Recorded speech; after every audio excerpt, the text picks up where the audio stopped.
अस्सलाम वालेकुम। आज जिस इन्वर्टर के साथ हम आपके साथ हाजिर हुए हैं वो है 10 किलोवाट का काको न्यू एनर्जी कंपनी का ये इन्वर्टर है। ऑनर इन्वर्टर है, मेड इन जर्मनी इन्वर्टर है और इसको हम आपकी अनबॉक्सिंग भी करके दिखाएंगे और प्रोडक्ट का डिटेल में रिव्यू भी दिखाएंगे, आपको प्रोडक्ट की फीचर्स भी बताएंगे और डिज़ाइन और बिल्ड क्वालिटी के बारे में भी डिटेल में डिस्कस करेंगे कि इस इन्वर्टर में क्या क्या सेलियंट फीचर्स हैं, क्या क्या इसके ड्रॉबैक्स हैं, किस तरह ये बाकी इन्वर्टर से बेहतर है। प्राइसिंग पे भी डिस्कशन करेंगे, इसकी जो आज के रेट्स हैं वो भी आपको बताएंगे कि आज की करंट प्राइस क्या है मार्केट में। अनबॉक्सिंग शुरू करते हैं। उससे पहले आपको बताते चलेंगे जो इन्वर्टर है इसकी जो इसका वेट है वो as compared to normal Chinese inverter, अगर 10 किलो वाट का हम नॉर्मल चाइनीज़ इन्वर्टर लेते हैं तो उससे 2.5 गुना ज़्यादा इसका वेट है। तो अगर फर्स्ट करें नॉर्मल इन्वर्टर 15 किलो का होता है तो ये रफली 35 से 40 किलो का ये 10 किलो वाट का इन्वर्टर होता है। उसकी जो जनरल वजह है वो ये है कि इसमें जो हीट सिंक लगा हुआ है वो बड़ा लगा हुआ है, प्लस इसमें कंपोनेंट्स भी ज़्यादा होते हैं, वेट कंपोनेंट से ही आता है। तो जो बिल्ड क्वालिटी है वो compared to normal Chinese inverter जब आपको खोल के दिखाएंगे आपको भी क्लैरिटी आ जाएगी कि बहुत रिमार्केबल डिफरेंस होता है एक नॉर्मल चाइनीज़ इन्वर्टर में और एक नॉर्मल जर्मन इन्वर्टर में। तो स्टार्ट करते हैं, इसको खोलते हैं। आप देख सकते हैं कि नॉर्मल कंटेनर जो पैकिंग होती है, जो नॉर्मल कार्टन की पैकिंग होती है उसी में ये आता है। तीनों साइड से इसको खोल लेते हैं, फिर इसके अंदर के कंटेंट्स को देखते हैं कि क्या क्या मौजूद है इसके अंदर।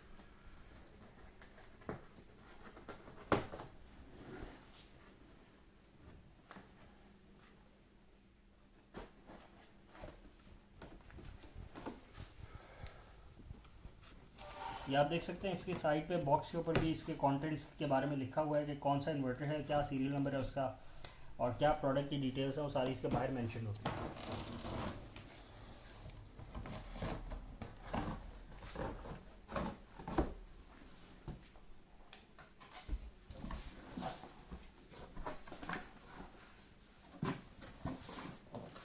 ये आप देख सकते हैं जो बॉक्स के कंटेंट्स हैं, जिस तरह की पैकेजिंग है इसकी, जिस तरह की अरेंजमेंट है, और ऐसी आपको नॉर्मल चाइनीज़ इन्वर्टर में या किसी भी और कंपनी के इन्वर्टर में ऐसी पैकिंग आपको नहीं मिलती है। सिर्फ जर्मन इन्वर्टर्स की खासियत है कि उसमें इतना प्रॉपर्ली चीज़ों को अरेंज करके पैकिंग के अंदर चीज़ों को प्रॉपर्ली असाइन करके हर बॉक्स हर कंपार्टमेंट को प्रॉपर्ली डिज़ाइन किया गया है। इन्वर्टर का डिज़ाइन अलग है, जो उसका कंटेनर है, जो उसका कार्टन है, उसकी डिज़ाइन फीचर से अलग है। ये आप देख सकते हैं ये जो बॉक्स है इसके अंदर इसके यूज़र मैनुअल्स होते हैं। इसको खोल के आपको दिखाते हैं। ये वो स्क्रूज़ हैं और ये वो नट्स हैं जिससे ये वॉल पे माउंट होगा। ये आप देख सकते हैं ये सारे वो कंटेंट्स हैं और ये भी सीरियल नंबर के साथ इसके पैकेट में मौजूद हैं। ये बारकोड आप स्कैन करके इसको वेरीफाई कर सकते हैं कि ये इस कंटेंट्स में क्या मौजूद है, इस पैकेट के कंटेंट्स में क्या है। प्लस उसके बाद आप देख सकते हैं कि इसके अंदर इसके यूज़र मैनुअल्स हैं। एक इसमें 2 बुक्स आती हैं। 2 बुक्स का मकसद ये है कि एक ट्रांसलेट हुई हुई होती है, देख सकते हैं आप, English translation of German original. जो ओरिजिनल इसका यूज़र मैनुअल है वो नीचे पड़ा हुआ है, वो जर्मन लैंग्वेज के अंदर है। उसके ऊपर एक कॉपी है जो कंपनी अपने साथ देती है, जो कि ब्लू प्लैनेट 3.0 किलोवाट से लेकर 10.0 किलोवाट्स के लिए एप्लीकेबल है और ये इंग्लिश ट्रांसलेशन होती है ऑफ द नॉर्मल जो जर्मन होता है। क्योंकि ये एक्सपोर्ट भी होता है, यही मॉडल पूरी दुनिया में एक्सपोर्ट होता है, तो जहाँ जहाँ ये जाता है वहाँ पे इंग्लिश ट्रांसलेशन यूज़ होती है। अगर जर्मनी में लोकल लगेगा तो इसमें मौजूद है जर्मन जो मैनुअल है, उसमें मैनुअल में सारी बातें मौजूद हैं। आप देख सकते हैं रफली 1.5 से 2 इंच का ये मोटा है, ये बुकलेट है और आप देख सकते हैं कि इतना कॉम्प्रिहेंसिव मैनुअल किसी भी इन्वर्टर के साथ नहीं आता आज के ज़माने में। आज के ज़माने में छोटी सी बुकलेट होती है 2 पेज की। आपको एक और इन्वर्टर का रिव्यू भी करके दिखाएंगे, आप कंपेयर कर सकते हैं। अगर आप चाइनीज़ इन्वर्टर को जर्मन इन्वर्टर से कंपेयर करेंगे तो आपको इतना डिटेल्ड मैनुअल जिसमें इतनी सारी बातें लिख दी गई हों कि आपको कोई भी मसला है तो आप अपने एंड पे भी उसको डायग्नोज कर सकें, ऐसा नहीं होता। इसमें ये एक क्या कहते हैं, एक स्टिकर भी मौजूद है जो कि आपको इन्वर्टर के ऊपर लगाना होता है कि ये इलेक्ट्रिकल आइटम है, तो whoever is trying to touch the inverter उसको पहले से वार्निंग आ जाए कि ये इलेक्ट्रिकल इक्विपमेंट है, आप इसको हाथ लगाते हुए ख्याल रखें। तो वो स्टिकर भी इसके अंदर ही मौजूद है। आगे बढ़ते हैं। ये आप देख सकते हैं बॉक्स के अंदर इसकी बैक प्लेट मौजूद है और ये इसकी बैक प्लेट है, ये 7 स्क्रूज पे होल्ड होती है और जो इसके स्क्रूज हैं जिस पर ये वॉल माउंट होएगी वो स्क्रूज भी उसी पैकेट के अंदर है जो मैंने आपको दिखाए हैं। तो 7 स्क्रूज के ऊपर ये वॉल माउंट होती है, इसी के ऊपर इन्वर्टर आके लगता है। ये इसका अपराइट है, यूँ सीधा करके लगेगा तो जो इन्वर्टर है वो अपने आप को हुक कर लेगा, इसके ऊपर आगे फंस जाएगा। ये वॉल में सिक्योर होगी, ये वॉल में माउंट होगी, स्क्रू होगी, ड्रिल होएगा वॉल में और उसके बाद इसके ऊपर इन्वर्टर ला के प्लग कर दिया जाएगा। जैसे आप टीवी को माउंट करते हैं अपने टीवी माउंट के ऊपर दीवार में सुराख करके, उसी तरह इन्वर्टर भी वॉल माउंट होता है और ये पहले माउंट होता है और उसके ऊपर इन्वर्टर को ला के रख दिया जाता है। ये आप देख सकते हैं, ये स्टेनलेस स्टील का मटेरियल है, ये एमएस मटेरियल नहीं है, ये स्टेनलेस स्टील है, पूरा रस्ट प्रूफ है, इसको पानी भी लग जाए तो इसको कोई फर्क नहीं पड़ता, ये आप देख भी सकते हैं। आगे बढ़ते हैं बॉक्स के कंटेंट्स के ऊपर। तो ये तो हो गया पहला बॉक्स, जिसके अंदर से user manual, base back plate और स्क्रूज निकले हैं।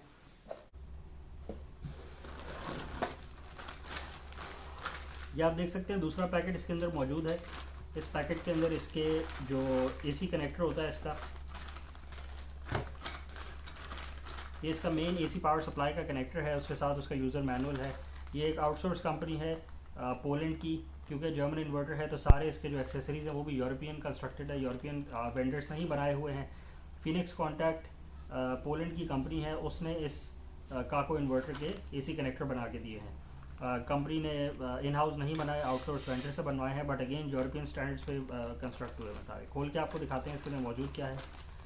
ये सारी वो एक्सेसरीज है जिस पे आप अपनी एसी वायर लगाएंगे और एसी की जो कनेक्शन है इसके साथ करेंगे। ये आप देख सकते हैं 5 कॉन्टैक्ट होते हैं, इसमें 3 फेज होते हैं, एक न्यूट्रल होता है, एक अर्थ का पीई होता है, पोटेंशियल अर्थ, 5 कोर कंडक्टर लगता है इसमें। ये आप देख सकते हैं बैक से। इसी के साथ इसको पावर आती है इन्वर्टर को, जो कि इलेक्ट्रिक या आपकी वापडा की लाइन है, इसी कनेक्टर के साथ आती है। और इसी से ही अगर ये एक्स्ट्रा बिजली प्रोड्यूस कर रहा होता है तो जो वापडा होती है उसको सेल भी है इसी कनेक्टर से ही करता है, क्योंकि यही मेन लाइन होती है जिससे आप बिजली ख़रीद भी सकते हैं, सेल भी कर सकते हैं। ये इसी कनेक्टर के साथ की बैक की एक्सेसरीज़ हैं, ये इसी तरह कनेक्ट होता है और ये सिक्योर होता है। प्लस और भी हाउसिंग है इसकी, बैक का इसका ग्लैंड भी है और रबर की इंसुलेशन के ग्लैंड भी मौजूद हैं। अगर आपको ये लगाने में मुश्किल हो तो इसी के अंदर इसका ये मैनुअल भी मौजूद है और इंस्ट्रक्शन गाइड भी है कि आपने अगर इस कनेक्टर को यूज़ करना है और आपको समझ नहीं आ रहा या आप कहीं फंस रहे हैं तो इसमें एक तो जर्मन लैंग्वेज के अंदर भी इंस्ट्रक्शंस मौजूद हैं, प्लस उसके साथ डायग्राम्स भी मौजूद हैं। आप देख सकते हैं डिटेल्ड डायग्राम मौजूद है, इतने छोटे से कंपोनेंट के बारे में भी detailed diagrams with pictorial representation और एक्सप्लेनेशंस के साथ सब चीज़ें मौजूद है कि आपको लगाने में ज़रा सी भी मुश्किल ना हो। ये आप देख सकते हैं दोनों लैंग्वेजेस में मौजूद है। अगर कोई लोकल जर्मन लगा रहा है तो उसके लिए भी आसानी हो, और अगर इंटरनेशनली कोई लगा रहा है तो उसके लिए भी इंग्लिश में इंस्ट्रक्शंस मौजूद हैं। तो आप देख सकते हैं अटेंशन टू डिटेल कितनी ज़्यादा है, हर छोटी छोटी बात के बारे में ख्याल रखा गया है, सारी चीज़ें मौजूद हैं इन्वर्टर के अंदर। अगर आपको कहीं भी मुश्किल हो तो आपको बआसानी आप उसको सॉल्व कर सकते हैं due to the detail explanations. आगे बढ़ते हैं। ये हमने एसी कनेक्टर देख लिया। एसी कनेक्टर के बाद आप देख सकते हैं उसी पैकेट के अंदर से ये डीसी कनेक्टर्स हैं, MC4 कनेक्टर्स हैं, जिसके थ्रू आप अपनी डीसी लाइन ला के इन्वर्टर के अंदर कनेक्ट करेंगे। ये आप देख सकते हैं 4 कनेक्टर्स इसके अंदर मौजूद हैं, प्लस इसके अंदर भी इसका कनेक्शन का जो इंस्ट्रक्शन सेट है वो भी मौजूद है। आप देख सकते हैं अगेन डिटेल एक्सप्लेनेशन गाइड है, दोनों लैंग्वेजेस में मौजूद है, जर्मन में भी मौजूद है, उससे ज़्यादा लैंग्वेजेस भी हैं, डिफरेंट इंस्ट्रक्शन मीडियम भी है, और detail explanation with pictorial representation भी है, और इंग्लिश में भी लिखा हुआ है कि अगर आपको ये लगाने में भी मुश्किल हो तो आपने कैसे लगाना है, बजाय से कि आप इसको ख़राब कर लें गलती से भी, आपको इसको इंस्ट्रक्शंस को पहले देख लेना चाहिए। ये आप देख सकते हैं ये इसका नेगेटिव पोलैरिटी का टर्मिनल है, जिसका मतलब है कि इन्वर्टर में क्योंकि 2 MPPTs हैं, आपको भी खोल के दिखाते हैं, इसमें एक प्लस माइनस का सेट लगता है, एक स्ट्रिंग का, और फिर एक और प्लस माइनस का सेट लगता है। तो ये एक पॉजिटिव टर्मिनल की वायर आ गई, ये उसका टर्मिनल हो गया, टर्मिनल एंड हो गया MC4 कनेक्टर, और ये उसी का नेगेटिव वायर का टर्मिनल एंड हो गया। इसी तरह इसके साथ एक और सेट है, तो एक प्लस माइनस का एक सेट हो गया और दूसरा पॉजिटिव नेगेटिव का एक और सेट हो गया। तो आप 2 सेपरेट स्ट्रिंग्स इसके अंदर कनेक्ट कर सकते हैं, जिसका मतलब है कि डुअल MPPT इन्वर्टर है, जिसका मतलब है कि दोनों स्ट्रिंग्स को सेपरेटली मॉनिटर करेगा, जिसमें जितनी ज़्यादा प्रोडक्शन होगी उतना ज़्यादा यूटिलाइज करेगा।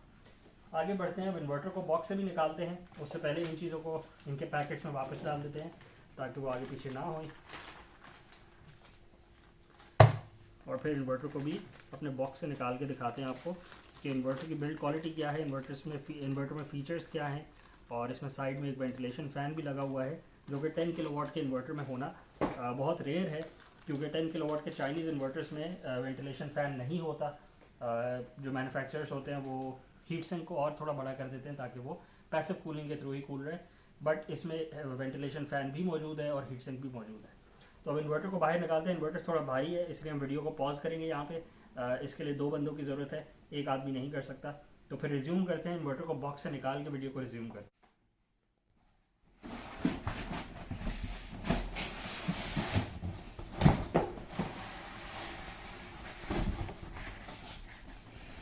अच्छा, ये आप देख सकते हैं कि बैक प्लेट ये मौजूद है। ये इन्वर्टर के ऊपर जो इंस्टॉल्ड आती है, जो मैं आपको बताया था अभी कि ये अपने ब्रैकेट के ऊपर माउंट हो जाता है। तो ये इसमें आप देख सकते हैं ये पूरा ग्रूव है। ये ग्रूव अपने वॉल माउंट के ऊपर अपने आप को सिक्योर कर लेगा ऑटोमेटिकली। तो आपको इस प्लेट को खोलने की कोई ज़रूरत नहीं है। इस प्लेट की बैक पे आपको दिखा सकते हैं, अगर हम क्लोज़अप करें इसको, तो प्लेट के अंदर हीट सिंक इसका मौजूद है। उस पर अभी आगे चल के डिस्कशन करते हैं, क्योंकि ये हीट सिंक किया जो इसकी अंदर की हीट को डिसिपेट करेगा। और फिर ये कन्वेक्शन करंट के लिए कूलिंग फ़ैन लगा हुआ है इसके अंदर, बिल्ट इन है, आपको एक्सटर्नली लगाने की कोई ख़ास ज़रूरत नहीं है।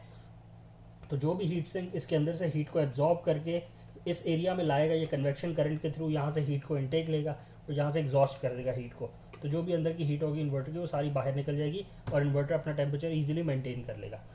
ये आप देख सकते हैं इसके ऊपर वार्निंग्स और बाकी सारी चीज़ें जो इंपॉर्टेंट है फॉर अ यूज़र, ताकि कोई भी इंडिकेशन जो भी बातें बतानी हो यूज़र को पहले से कि इलेक्ट्रिकल आइटम है, इसकी क्या हैज़र्ड्स हैं, फायर हैज़र्ड्स और इलेक्ट्रिकल शॉक की हैज़र्ड्स, वो सारी की सारी यहाँ पे इंडिकेटेड है। पहले से स्टिकर मौजूद है कि जो भी यूज़र है वो इन बातों का ख्याल रखें।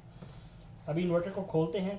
ये अभी इन्वर्टर उल्टा पड़ा हुआ है, ये उसकी बैक साइड है, ये उसकी फ्रंट की साइड है। बट आप देख सकते हैं कि पैकिंग कैसी की गई है इन्वर्टर की, कार्डबोर्ड के थ्रू प्रॉपर सिक्योर करके इन्वर्टर को बॉक्स के अंदर पैक किया गया है बाय द जर्मन मैन्युफैक्चरर। और ये अटेंशन टू डिटेल आपको बहुत कम देखने को मिलती है। जर्मन इन्वर्टर्स, जर्मन मैन्युफैक्चरर्स ही ऐसी बातों का ख्याल रखते हैं। चाइनीज़ मैन्युफैक्चरर्स कॉस्ट को कट करते हैं। यही वजूहत होती हैं कि चाइनीज़ इन्वर्टर कस्टमर को पड़ता भी सस्ता है, उसकी कॉस्ट में कमी आती भी इन्हीं तरीक़ों से है कि उसमें जो पैकिंग मटेरियल्स होते हैं और जो बाकी एक्सेसरीज होती हैं उनकी कॉस्ट को कट डाउन कर दिया जाता है। अच्छा, ये आप देख सकते हैं कि अभी इन्वर्टर को हमने अपसाइड डाउन खड़ा किया है, अपने टॉप पे इसको खड़ा किया है, जिसका मतलब है कि इन्वर्टर ये उल्टा है। ये इसकी नीचे की साइड है और वो उसकी ऊपर की साइड है। प्लस ये इन्वर्टर का फ्रंट है। फ्रंट पे इसका ये डिस्प्ले पैनल है। ब्लू प्लैनेट सीरीज़ है, काको न्यू एनर्जी कंपनी का नाम है। उसके जो इन्वर्टर की सीरीज़ है वो सीरीज़ का नाम है ब्लू प्लैनेट। इस ब्लू प्लैनेट में 3 किलोवाट से लेकर 10 किलोवाट तक के ऑनरेड इन्वर्टर्स आते हैं इस डिज़ाइन के अंदर। इसके अलावा और डिज़ाइंस भी हैं इनके पास, बट अभी जो हम रिव्यू कर रहे हैं उसमें ये डिज़ाइन आता है। इसमें आप देख सकते हैं ये इसका नीचे का पैनल है। इस पैनल को अगर हम खोलेंगे तो हमारे पास यहाँ पे इंटरनेट कनेक्टिविटी और बाकी 2-3 ऑप्शंस हैं वो इस पैनल के अंदर छुपे हुए हैं। ये IP65 कंस्ट्रक्शन है, आप देख सकते हैं। अगर हम इस पैनल को जब खोलेंगे आपको तो आप देख सकेंगे कि इसके अंदर रबर की गैस्केट होती है। उस गैस्केट के थ्रू इसको वाटरप्रूफ बनाया जाता है। हमने अपनी पिछली वीडियो में जहाँ हमने काको का यूज़र रिव्यू किया था एक्चुअल, उसमें भी हमने आपको दिखाया था कि इसके अंदर गैस्केट की वजह से ये IP65 कंसिडर किया जाता है। प्लस आप देख सकते हैं जो ओवरऑल कंस्ट्रक्शन है इन्वर्टर की वो सॉलिड है, वाटर टाइट है। वाटर की इंग्रेस जब इसको सीधा कर देते हैं तो वाटर की इंग्रेस का कोई ऑप्शन नहीं है। तो आप अगर चाहें तो आप इसको आउटडोर इन्वायरमेंट में ओपन कंडीशन में भी लगा सकते हैं, जिसमें आप इसके ऊपर कोई शेड ना दें। ये पानी की इंग्रेस इसमें, मतलब पानी इसके ऊपर डायरेक्ट जा भी सकता है और इसको कोई डैमेज नहीं करेगा। But again it's always recommended कि क्योंकि ये एक इंपॉर्टेंट आइटम है, एक्सपेंसिव आइटम है, आप इसकी ख्याल रखें, इसको शेड में लगाएं, प्रेफरेबली इसको इंडोर इन्वायरमेंट में लगाएं, इलेक्ट्रिकल रूम को डिज़ाइन करें और इसको उसके अंदर इसको सिक्योर करके लगाएं। उससे आपको ये फ़ायदा होगा कि जो इन्वर्टर की लाइफ आपको 5 साल अगर नॉर्मली मिल रही है तो सेफ इन्वायरमेंट्स के अंदर आपको 10 से 15 साल की लाइफ मिलेगी। अब अगर हम क्लोजअप करके दिखाएं आपको तो ये आप देख सकते हैं कि ये इसका वो AC कनेक्टर का टर्मिनल है जो आपको हमने क्लोजअप में दिखाया था, जो हमने कंपोनेंट दिखाया था। तो ये AC टर्मिनल है, यहाँ पे इसकी मेन AC 5 कोर वायर लगती है। 3 फेज़ होते हैं, एक न्यूट्रल होता है, एक पोटेंशियल अर्थ होता है। कनेक्टर इसका स्पेसिफिक है, मैन्युफैक्चरर अपने पैकेट में साथ देता है बॉक्स के साथ। आप इसमें थर्ड पार्टी और आफ्टर मार्केट कनेक्टर नहीं लगा सकते। ये नॉर्मल चाइनीज़ इन्वर्टर नहीं है जिसके अंदर 5 टर्मिनल्स होते हैं और आप स्क्रू खोल के उसमें टाइट कर दें। इसका अपना कनेक्टर आता है इसके साथ। ये आप देख सकते हैं ये पोटेंशियल अर्थ है जो इन्वर्टर की अपनी बॉडी की अर्थिंग है वो आप यहाँ पे करेंगे। उसके बाद आप देख सकते हैं कि इसके अंदर ये कम्युनिकेशन की पोर्ट्स हैं। इनको अगर आप यूज़ करना चाहें इन्वर्टर्स को पैरेलल में कनेक्ट करें या अगर आप कोई और कनेक्टिविटी यूज़ करें तो ये फिर वो पोर्ट्स हैं जिसको आप यूज़ कर सकते हैं फॉर कम्युनिकेशन पर्पसेज और फॉर एक्सपेंशन पर्पसेज। नॉर्मली अगर आप स्टैंडर्ड लोन सिनेरियो में इस 10 किलोवाट्स को इंस्टॉल करेंगे तो फिर ये पोर्ट्स आपको यूज़ करने की ज़रूरत नहीं आएगी। आगे आप देख सकते हैं कि ये क्योंकि डुअल MPPT चार्जर है, इसके अंदर 2 MPPTs हैं तो 2 स्ट्रिंग्स इसके अंदर लग सकती हैं। एक प्लस माइनस, ये प्लस है ये माइनस है, उसके बाद फिर ये प्लस है ये माइनस है। ये आप देख सकते हैं कि 4 पोर्ट्स हैं। ये इसके रबर के वो हैं, ये जो प्लास्टिक की बॉडी है ये आप देख सकते हैं, ये प्लास्टिक का कवर है, ये खुल जाता है। इसको जब हम खोल देंगे तो फिर हमारे पास ये एक्सेसिबल हो जाएंगे ये पोर्ट्स जो हैं। और फिर हम इन पोर्ट्स में अपने MC4 कनेक्टर्स जो हमने ऊपर सोलर पैनल से उतारे होते हैं, हम एक प्लस माइनस का एक सेट बनाएंगे और प्लस माइनस का एक और सेट बनाएंगे। उसके अलावा आप देख सकते हैं कि ये डीसी डिस्कनेक्ट स्विच है, 0 की पोजीशन में ऑफ है, 1 की पोजीशन में ऑन है, इसको हम घुमा भी सकते हैं। ये डीसी डिस्कनेक्ट स्विच इसलिए होता है कि सेफ्टी मैकेनिज्म है, स्टैंडर्ड रेगुलेशंस के मुताबिक है। अगर आपको अपनी सोलर पैनल्स की जो भी स्ट्रिंग है उसको टोटल कट ऑफ करना है, जिसका मतलब है कि आपने यहाँ पे सोलर पैनल्स की करंट ना आने देना है, तो आप इजीली ये बटन घुमा के उसको रोक सकते हैं। अब ये 1 पोजीशन में ऑन है, 0 पोजीशन में ऑफ हो जाता है। प्लस अगर आप बॉडी की बिल्ड क्वालिटी की बात करें तो ये सारा का सारा मटीरियल मेटल मटेरियल है, प्लास्टिक बॉडी नहीं है ये। अगर आप इसको उठाने का आपको मौका मिले तो आपको उठा के अंदाज़ा होगा कि ये कितना हैवी है। ये सब मेटल है, ये सब बैक में मेटल है। ये स्टेनलेस स्टील का बैक है क्योंकि जो इसकी बेस प्लेट है वो स्टेनलेस स्टील की है, but again this is all powder coated MS. ये आप देख सकते हैं दिस इज ऑल मेटल, ये सब मेटल है। ये जो प्लास्टिक का फ़ैन है उसकी हाउसिंग जो है वो प्लास्टिक है। स्पेसिफिक मटेरियल ABS है या क्या है वो हम डिटेल में रिसर्च कर सकते हैं, but again it's not metal, but ये सब मेटल है, ये सब मेटल है। अच्छा, जो फ्रंट की हाउसिंग है, जो साइड का फ्रेम है बॉडी का, ये प्लास्टिक है, जो फ्रंट का कवर है, बट जो बैक और साइड्स और जो शैसी है जिसको आप कह सकते हैं इन्वर्टर की, वो सारी की सारी मेटल शैसी है। उसी की वजह से इसका वेट भी बहुत ज़्यादा है, बट अगेन स्टर्डीनेस में भी वो इजाफा करता है। अगर हम इसको इन्वर्टर को इस साइड से दिखा सकें तो इसका सर्विस टैग है, ये सारी डिटेल्स इस पर मैंशन है। क्योंकि इन्वर्टर अपसाइड डाउन है इसलिए आपको सारी की सारी राइटिंग उल्टी दिख रही होगी, बट आप क्लियरली देख सकते हैं कि मेड इन जर्मनी इन्वर्टर है। अच्छा, मज़े की बात यह है कि ये इन्वर्टर सीमेंस कंपनी ने बनाया है। काको न्यू एनर्जी कंपनी है जिसने सीमेंस को ऑर्डर देके अपने लिए ये इन्वर्टर बनवाए हुए हैं। तो ये मेड बाय सीमेंस है। Siemens company all over the world आपको पता है जानी जाती है for their exceptional manufacturing build quality. तो ये सीमेंस ने बनाया है काको न्यू एनर्जी कंपनी के लिए, जो वेल्डर है जर्मनी में। वो इन्वर्टर एक्सपोर्ट हुआ है और आप देख सकते हैं कि मेड इन जर्मनी है। This is not made in China but by a German company, this is sold by a German company and it's also made in Germany. तो उससे आप बिल्ड क्वालिटी और स्टैंडर्ड्स का अंदाज़ा लगा सकते हैं। प्लस आप देख सकते हैं कि ये जो साइड है, इस साइड का कोई ख़ास फंक्शनैलिटी नहीं है, यहाँ पे कोई कंपोनेंट नहीं है, सिर्फ एक ग्रूव है उठाने के लिए, होल्ड करने के लिए और इसको माउंट करने के लिए। इस साइड पे भी आप देख सकते हैं ये ग्रूव मौजूद है। जब आपने इसको दीवार पे लगाना होता है, वॉल माउंट करना होता है, तो यहाँ से उठाने में आसानी आती है। अगर हम फ्रंट की बात करें तो फ्रंट पे इसके प्लास्टिक ABS मटेरियल नहीं है बल्कि प्लास्टिक मटेरियल है। स्पेसिफिकली कौन सा प्लास्टिक है we can look into that, but इस पे ये इस पे यहाँ नट्स होते हैं जिसके थ्रू आप इसको खोल सकते हैं, आप एक्सेस कर सकते हैं। जो टॉप का पैनल है आपको उसको नहीं खोलना होता, वो सिर्फ सर्विस के वक्त या अगर कोई मेल फंक्शन आए तो ये तब खुलेगा। ये जो बॉटम का पैनल है इसको आप खोल के अपना कनेक्टिविटी के इसमें वायर्स कनेक्ट कर सकते हैं। अगर हम टच स्क्रीन की बात करें तो बहुत यूज़र इंटरेक्टिव, बहुत यूज़र फ्रेंडली टच स्क्रीन है। बैकलेट स्क्रीन है इसकी, जिसका मतलब है कि इसके अपने अंदर लाइट मौजूद है। अगर आप रात को चाहें तो आप रात को भी इस इंटरफेस को ऑपरेट कर सकते हैं। जनरली इन्वर्टर रात में ऑटोमेटिकली ऑफ हो जाता है, बट अगर आपने बंद कमरे में लगाया है तो आप इसकी स्क्रीन को दिन के वक्त भी इस्तेमाल कर सकते हैं क्योंकि इसके अपने अंदर लाइट है। 4 बटन है नेविगेशन के, अप डाउन लेफ़्ट राइट, जिसके थ्रू आप इसके जो इंटरफेस है, जो इसके मेन्यूज़ हैं, उसको सारों को नेविगेट कर सकते हैं। एक एंटर का बटन है जिसके थ्रू आप हर ऑप्शन को सिलेक्ट कर सकते हैं और एस्केप का बटन है जिससे आप हर ऑप्शन में बैक जा सकते हैं। बहुत इजी टू यूज़ इंटरफेस है। सारी की सारी इंस्ट्रक्शन सेट मल्टीपल लैंग्वेजेस में मौजूद है, इंग्लिश में भी मौजूद है, जर्मन में भी मौजूद है और उसके अलावा ग्लोबल मार्केट में जो भी मेन स्ट्रीम लैंग्वेजेस हैं वो सारी की सारी इंस्ट्रक्शन सेट में मौजूद है। अगर आप अपनी लैंग्वेज में इसको कन्वर्ट करना चाहें तो आप कर सकते हैं। उर्दू मेन स्ट्रीम लैंग्वेजेस में नहीं आती इसलिए उर्दू इसमें मौजूद नहीं है, बट हम इंग्लिश यूज़ करके इसको कन्फिगर कर लेते हैं। प्लस आपको दिखाते चलें कि इसमें 3 लाइट्स हैं, 3 इंडिकेटर लाइट्स हैं और आप उन 3 इंडिकेटर लाइट्स के थ्रू अपना इसकी फंक्शनैलिटी को देख सकते हैं कि ये पावर्ड ऑन है कि नहीं, फॉल्ट मोड में चला गया है कि नहीं, या फिर ग्रिड मौजूद है कि नहीं। तो इसमें 3 इंडिकेटर लाइट्स हैं। जब ये फंक्शनल होता है, जब ये ऑपरेशनल होता है, तो जो जो चीज़ इसमें चल रही होती है उसके मुताबिक एक लाइट्स की कन्फिग्रेशन होती है। एक 3 लाइट्स हैं तो उसके थ्रू आप देख सकते हैं कि क्या चीज़ आपके पास मौजूद है और क्या चीज़ में नहीं मौजूद। अगर हम प्राइस की बात करें तो इसको जब हम चाइनीज़ इन्वर्टर से कंपेयर करते हैं तो इसकी प्राइस उससे 1.5 टाइम्स ज़्यादा है, जिसका मतलब है कि अगर चाइनीज़ इन्वर्टर 100 रुपये का है तो ये 150 रुपीज़ का आता है। एग्जैक्ट प्राइस वेरी करती है, आप सबको मेरे ख्याल अंदाज़ा है क्योंकि इंपोर्टेड प्रोडक्ट है। इसकी प्राइस डॉलर के साथ पैक्ड होती है। मार्केट में इसके रेट्स हर रोज़ ऊपर जा रहे होते हैं या नीचे आ रहे होते हैं डिपेंडिंग ऑन के डॉलर की वैल्यू क्या चल रही है। बट इसकी प्राइस ज़्यादा पे करने का आपको बेनिफिट क्या है? अगर आप चाहते हैं कि आप up to the mark global standards पे जो मीट करता है, जो ग्लोबल स्टैंडर्ड्स को लीड करता है, उस कंट्री का इन्वर्टर लगवा रहे हैं, तो again you always have this is the best option that you can go for. But अगर आप चाइनीज इन्वर्टर की जो बिल्ड क्वालिटी है और उस पर भी आप सेटिस्फाइड हैं, तो इवन दैट इज फाइन, क्योंकि चाइनीज इन्वर्टर भी 5 साल की आपको वारंटी देते हैं, 10 से 15 साल से ज़्यादा उनकी लाइफ है, और अगर आप उसको सही तरीके से यूज़ करें तो आपको बहुत अच्छी लंबी लाइफ भी दे सकते हैं, 20 साल प्लस भी लाइफ दे सकते हैं, डिपेंडिंग ऑन कि आप उस इन्वर्टर को अब्यूज़ तो नहीं करते, आप उसको सही इन्वायरमेंट में लगा के उसकी जो भी छोटी मोटी रेगुलर मेंटेनेंस होती है वो करते हैं कि नहीं। इस इन्वर्टर का फ़ायदा आपको ये है कि जर्मन मैन्युफैक्चरर से जब आप बात करते हैं कि मेरे इन्वर्टर में खुदा न खास्ता कोई फॉल्ट आ गया है, तो वो कहते हैं इसमें फॉल्ट नहीं आ सकता, which tells you कि how confident they are on the build quality on the product that they manufactured, क्योंकि उनके मैन्युफैक्चरिंग स्टैंडर्ड्स बहुत हाई हैं एज कम्पेयर टू चाइना, जिसकी वजह से उनकी कॉस्ट भी ज़्यादा पड़ती है। वो जो स्टैंडर्ड्स को मीट करते हैं उसकी वजह से उनकी बिल्ड मैन्युफैक्चरिंग प्राइस बहुत ऊपर चली जाती है।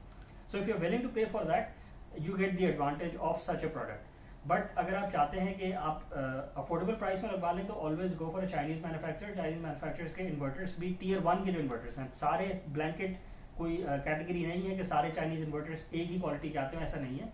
चाइनीज इन्वर्टर्स में भी बहुत सारी वेरिएशन आती है, टॉप टीयर के इन्वर्टर्स भी होते हैं और फिर हल्की क्वालिटी के इन्वर्टर्स भी होते हैं जो कि मार्केट में फ्लड हुए हैं। और आपने एज ए कंज्यूमर ये बात का ख्याल रखना है कि आप सस्ती क्वालिटी, बेकार क्वालिटी, हल्की क्वालिटी का इन्वर्टर ना लगवा के बैठ जाएं, क्योंकि हर इन्वर्टर की कॉस्ट होती है। टीयर 3 का इन्वर्टर भी महंगा आता है और टीयर 1 का इन्वर्टर उससे ज़्यादा महंगा आता है, but nonetheless both of them cost money. तो आपने हमेशा मेक श्योर करना है कि आप जो भी मनी स्पेंड कर रहे हैं वो वाइजली स्पेंड करें और you get all the benefits for the buck that you spend. German inverter हमारी रिकमेंडेशन है कि always go for as good an inverter as you can, क्योंकि inverter is the most important component जो आपने अपने system में लगवाना है। सोलर पैनल्स में तो आप generally most of the time 99% of the time Chinese panels ही लगवाएंगे, क्योंकि उसकी कॉस्ट में तो बहुत फ़र्क आ जाता है अगर आप कंपेयर करें चाइनीज़ इन्वर्टर्स को कोरियन इन्वर्टर्स या बाकी जो कि पाकिस्तान में रेडीली अवेलेबल भी नहीं है, उसका कोई आफ्टर मार्केट सेल्स नेटवर्क भी मौजूद नहीं है, और उसकी प्राइसिंग को कंपेयर करें तो वो फिर वैल्यू फॉर मनी बन नहीं पाता। बट क्योंकि इन्वर्टर एक सिंगल कंपोनेंट होता है 10 किलोवाट के सिस्टम में, ये रफली 15% की 20% की इसकी कॉस्ट होती है, तो you can always increase the quality of the inverter that you're getting, but solar panels की कॉस्ट 60 से 70% ऑफ द सिस्टम होती है। आप उसमें जब वेरी करते हैं किसी और एक्सपेंसिव मैन्युफैक्चरिंग कंट्री की तरफ जाते हैं तो आपका सिस्टम जो है उसकी ROI 8-10 साल में चली जाती है, तो फिर वो it doesn't make sense to go for that. इस पे आने वाली वीडियो में भी डिस्कशन करेंगे और डिटेल में डिस्कस करेंगे कि आप किस किस कंपोनेंट को ज़्यादा से ज़्यादा अच्छा रखें और किस किस कंपोनेंट पे आप थोड़ा सा एक्सेप्टेबिलिटी की मार्जिन आपके पास मौजूद होता है। आज की वीडियो में यही था। चैनल को लाइक करें, सब्सक्राइब करें, वीडियोस को ज़्यादा से ज़्यादा शेयर करें। किसी और प्रोडक्ट का रिव्यू आपके जहन में हो तो आप भी सजेस्ट कर सकते हैं और आने वाली वीडियोस में आपके साथ डिटेल में और प्रोडक्ट्स के बारे में भी डिस्कस करेंगे। Thank you.